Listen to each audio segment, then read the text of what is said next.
நடிகர் விஜயகாந்த் அவர்களினுடைய மனைவியான பிரேமலதா விஜயகாந்த் அவர்கள் சற்று முன் திடீரென கண்ணீர் விட்டு கதறி அழுத செய்திகள் சமூக வலைதளங்களில் வெளிவந்து ரசிகர்கள் மத்தியில் ரொம்ப பெரிய சோகத்தை ஏற்படுத்தியிருக்கு. கேப்டன் விஜயகாந்த் அவர்கள் கடந்த சில தினங்களுக்கு முன்னால் உடல்நலக்குறைவால் பாதிக்கப்பட்டு திடீரென மருத்துவமனையில் அனுமதிக்கப்பட்டார்.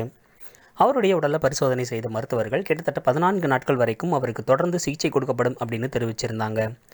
நாளுக்கு நாள் அவருடைய உடல்நிலை ரொம்பவே மோசமாகிக்கிட்டு இருக்கு அப்படின்னு சமூக வலைதளங்களில் நிறைய தகவல்கள் வெளிவந்துச்சு. இது அத்தனைக்குமே முற்றுப்புள்ளி வைக்கிற விதமாக பிரேமலதா விஜயகாந்த் அவர்கள் திடீரென ஒரு வீடியோ வெளிவிட்டிருந்தாங்க. அந்த வீடியோவில் கேப்டனை பற்றிய அவருடைய உடல்நிலை குறித்த தவறான செய்திகளை பரப்பக்கூடாது, வதந்திகளை பரப்பக்கூடாது, அவர் நலமாக இருக்கார் அப்படின்னு சொல்லியிருந்தாங்க. அது மட்டும் இல்லாமல் ப்ரூஃபுக்காக அவரோட எடுத்த புகைப்படங்களையும் அனுப்பி விட்டுருந்தாங்க. இப்படிப்பட்ட சூழலில் இப்போ திடீர்னு செய்தியாளர்களை சந்தித்து கண்ணீர் விட்டு கதறி அழுதுருக்காங்க பிரேமலதா விஜயகாந்த்.